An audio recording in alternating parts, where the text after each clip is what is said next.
Imagine that you're walking down the street and you see this huge, large gaping hole, and you see two blind people maybe holding hands, walking towards the gaping hole like on the sidewalk. What do you think would happen? Well, they would both fall into the ditch or the large gaping hole.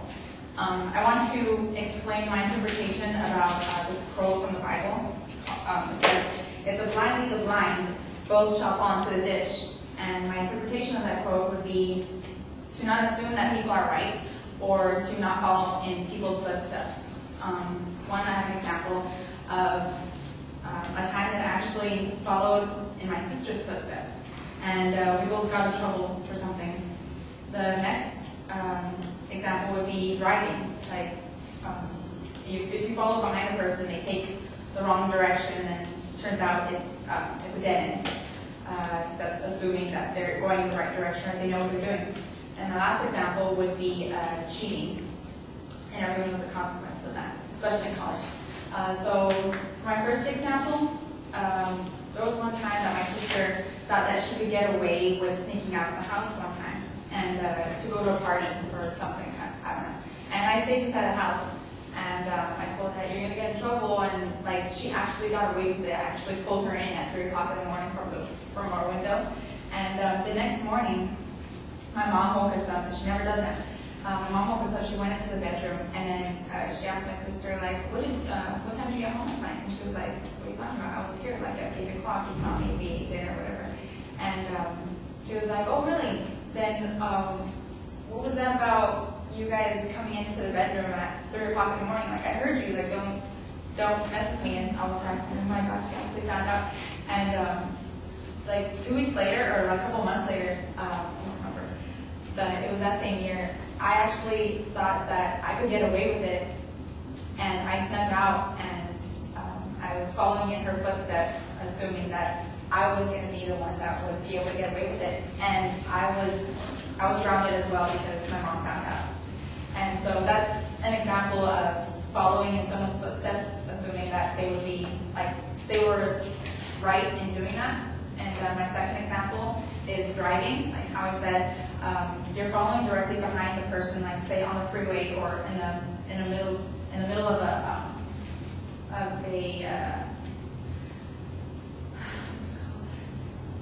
neighborhood, and you're thinking that like, oh, okay, I need to go this way. I'm assuming that the person's right in front of you. You think that they're going to go in the right direction, maybe head to a main street, and then they go towards a dead end, and you see them making a U-turn, and you're like, oh man, so it's a dead end, they have to make a U-turn. That's assuming the person's right and following in their footsteps. The third example is cheating. I have another example of what happened to me in middle school. I saw one of my friends cheating off one of my other friends' homework that was due that day, and I was like, oh my gosh, that's due today. And so I started copying him too, and it was kind of like, he was right next to me. It was actually in the auditorium. We were listening to a presentation in the auditorium. We were copying each other's homework. It was for the next class.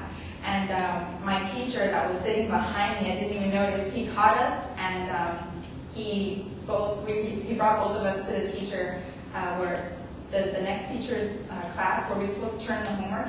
And he brought us to her. We actually had to apologize to her and show her the copied homework.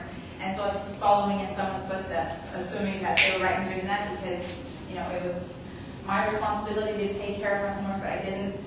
And so yeah, those are my 3 examples. And my interpretation, again, from the quote, if the blind lead the blind, both shall fall into a ditch. My interpretation was that to not follow into people's footsteps and don't assume that the other person is right. And my 3 examples, again, were my sister's mistake, driving, and cheating. So, thank you.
All right, the visualization that you start with is an attention device is okay, but it's a little obvious. It's basically the quote just simply being visualized for us.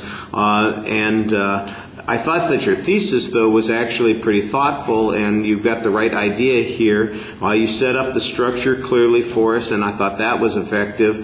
The content issues are okay, although sometimes, like the second and the third points, I didn't think they were nearly as well developed. That first story that you told had a lot more detail in it, and it was a lot more interesting. It's very clear that you've got a structure. You do need to work on making transitions a little bit more because they sound sort of mechanical here, and it's almost as if, and then another thing, you're kind of jumping to the next point. So those need to be smoothed out a little bit. Your voice projects well. There's pretty good variety in what you're talking about. I thought your gestures were very naturalistic, and I like that. Gesundheit, your facial expressions need to be a little bit more engaged. Sometimes your stories call for a lot more emotional reaction, and if you're not going to get it with your voice, then maybe you could do it a little bit more with the facial expressions, and I think you could be a bit more animated. Nothing was problematic, but I just thought you'd seem more engaged if you were a little bit more forceful there. I like the gestures. I thought the body movements for the most part were pretty purposeful, and they were connected to what you were talking about at the time. At the end, you're also kind of going through a perfunctory summary without kind of getting to the point that you were making at the beginning of the speech, which I think is where you want to finish off, because that was the best part of the speech, is the thesis that you had. And as it was, it really just felt like you kind of ran through the secondary points again without really trying to remind us what it was you were trying to say there. All right, thank you.